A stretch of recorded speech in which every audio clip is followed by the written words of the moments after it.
So this is Justin Warfield from She Wants Revenge. And nice to meet you. Nice to meet you too, Justin. How are you today, bro?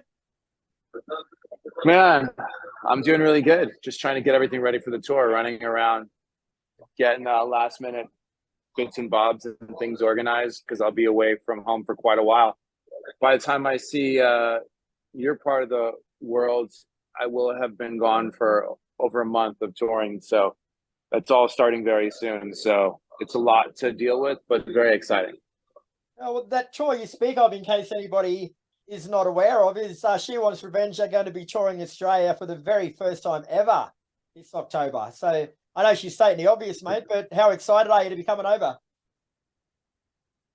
Dude, it's like there's a running joke amongst the band, and I'm sure any Aussie fans by now that if we were to announce a show, no one would believe it anyways, because every time we do, it sort of gets canceled.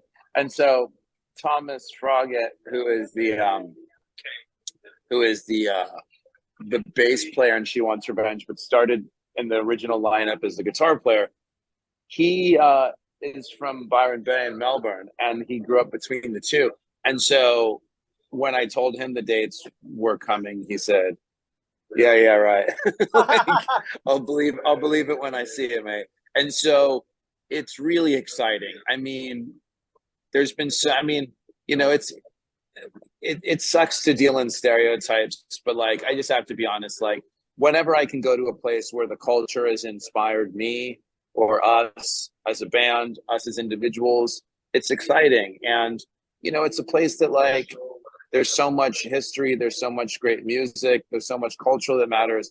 For me as a lifelong surfer, I mean, to get to go to Gold Coast is unbelievable. I mean, I grew up watching, like I'm a bit of a nerd when it comes to surfing stuff. And I mean, some of my absolute heroes of the sport are from there. And I've been looking at photos and videos of there forever. So the idea that not only do I get to go play shows for audiences that probably thought we would never really come, we're also talking about a band that's broken up twice before.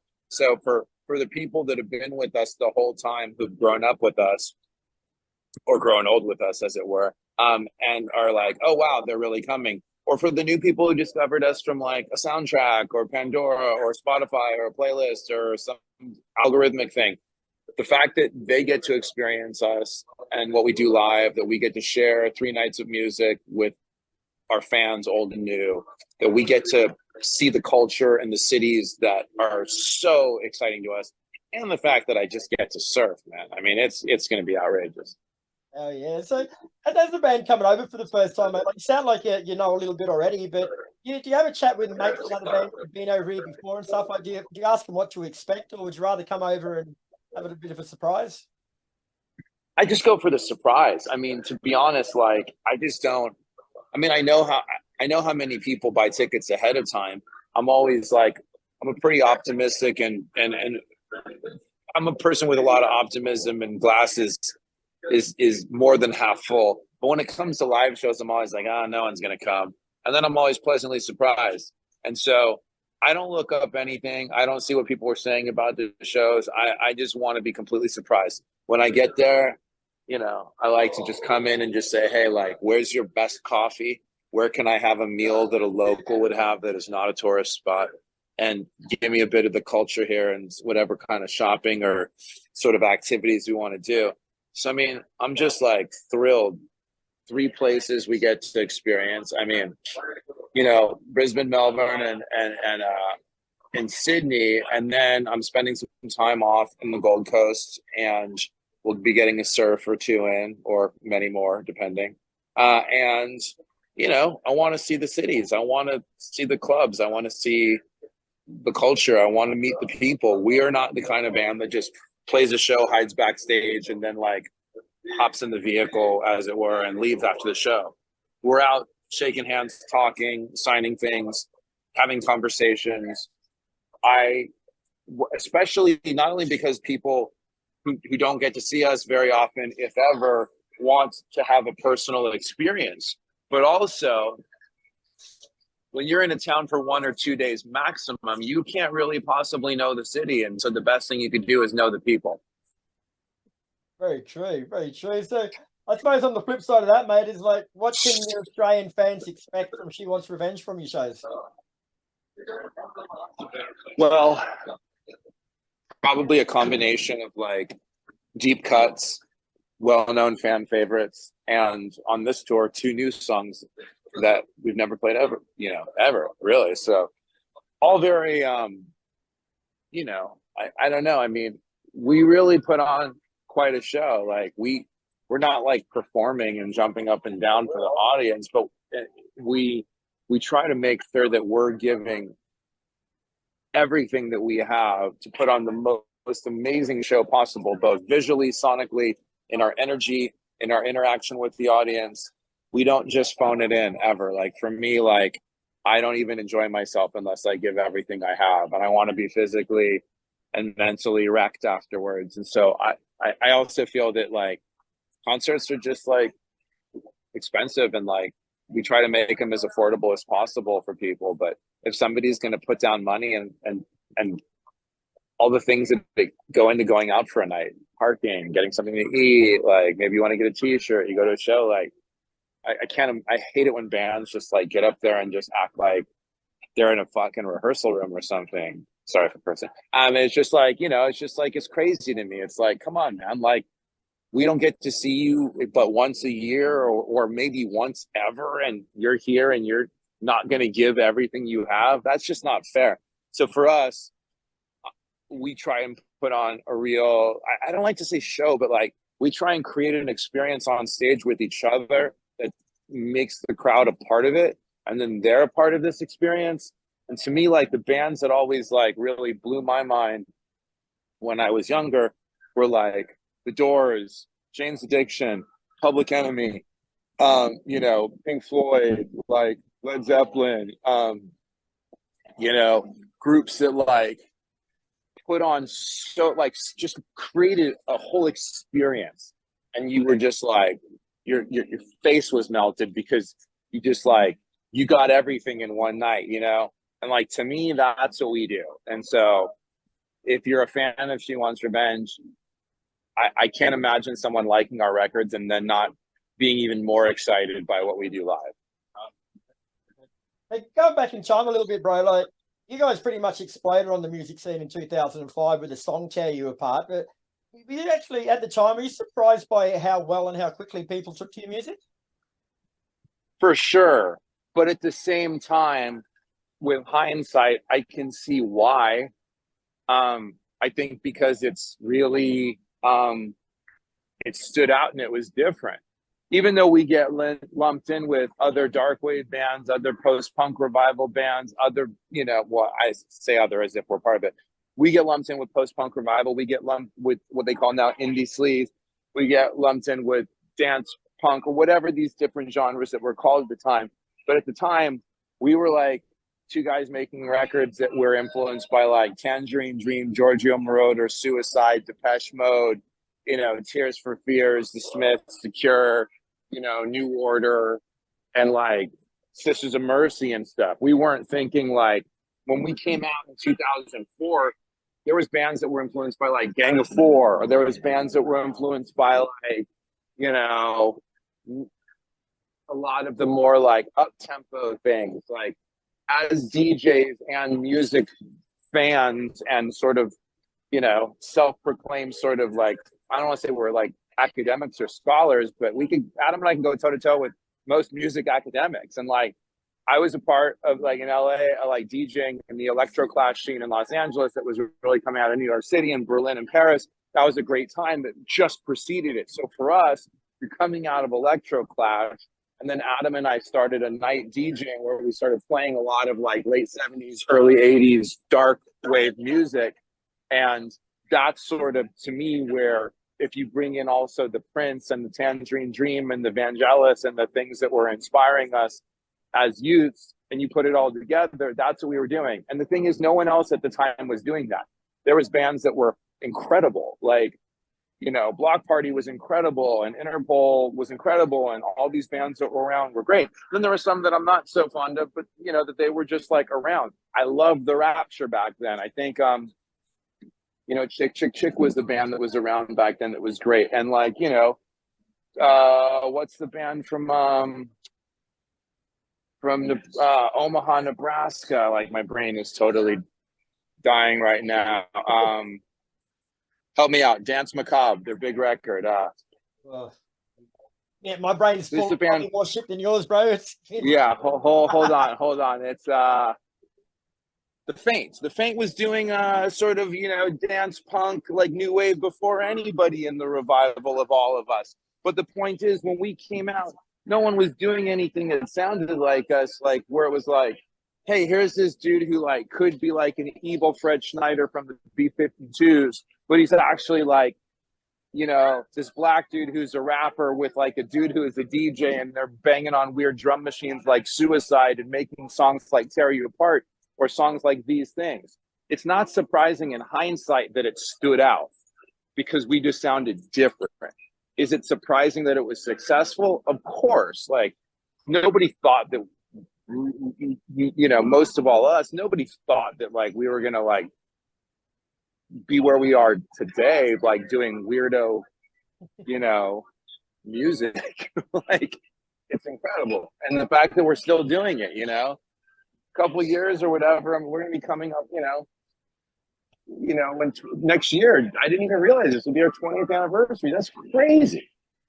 Like, I started the band in my early 30s. I'm 50. So, I mean, it's incredible that we're able to still do this. And it's just, we like writing good songs.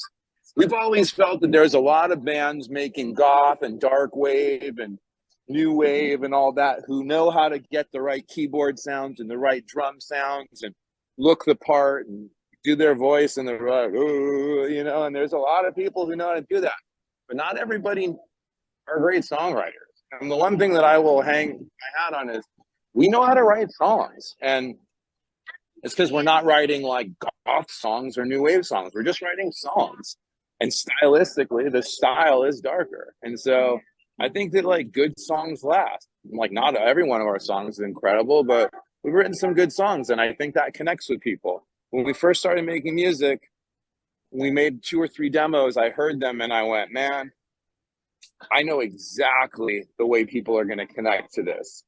And what I meant was, when I first discovered Placebo and then became really close friends with them, I was like, wow, this is like, feels like I've seen the energy of fans at a Cure show or a Smiths or Morrissey show, and I've seen the energy of fans at a Placebo show. And when we recorded our first 2 songs, I said to Adam, we're going to have that same type of fan because there's honest, heartfelt lyrics that are not trying to be too cool or too esoteric or too clever for clever's sake.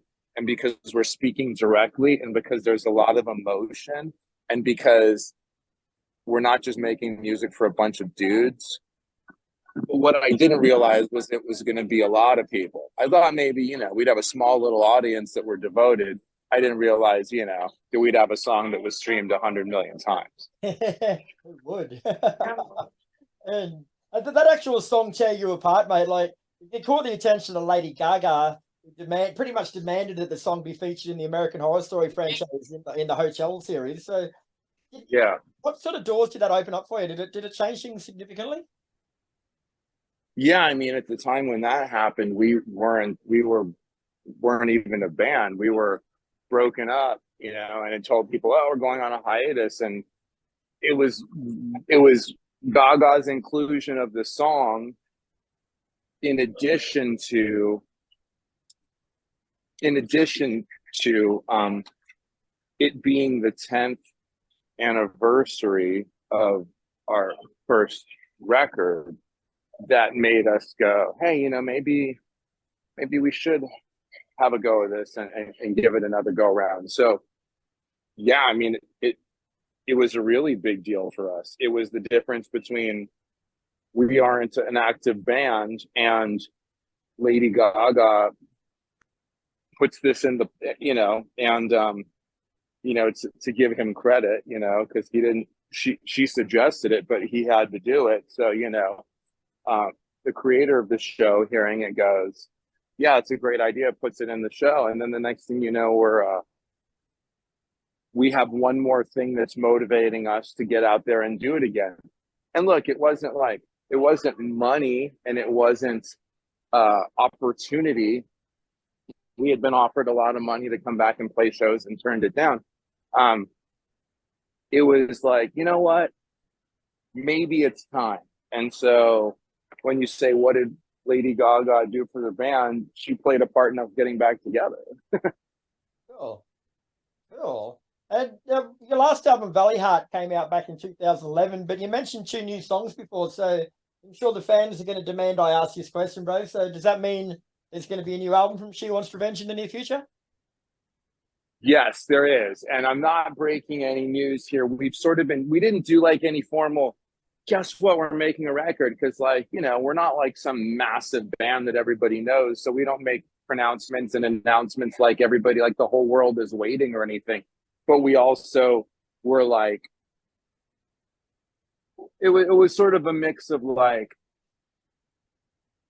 if we make some big announcement, just the way the world works now, where the algorithm is sort of like, you kind of have to feed it in order for people to even see what you're saying. And it's like, I can make an announcement on Instagram today saying I'm playing here in your town, and then the next day somebody goes, when are you going to play here? And I'm like, I'm at the airport, we just left. And they're like, I had no idea. And it's like, well, because not everybody can see what you say when you post, right? So yeah, if we were to make a formal announcement, it kind of feels like, who knows if anybody would even hear it, right?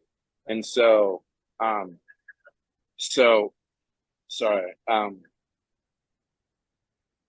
so rather than just make some formal announcement, we just started taking pictures and videos in our rehearsal studio. And Adam was just like, all right, working on the new record. And so it was very like low-key announcement, if you want to call it that. You know? What can you tell us about it, mate? Is there a rough release date and stuff? I have no rough release date. I have no such information. We're just working on it. I feel like we'll probably release a single. Well, no, not I feel. We're going to release a single towards the end of the year, and then album in the new year. Very exciting.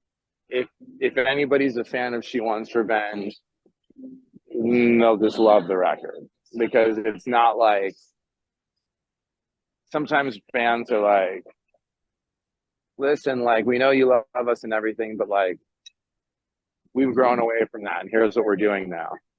And I just think that it sounds like the best version of what She Wants Revenge could be. So I think people will be very pleased when they hear our new songs and the new record.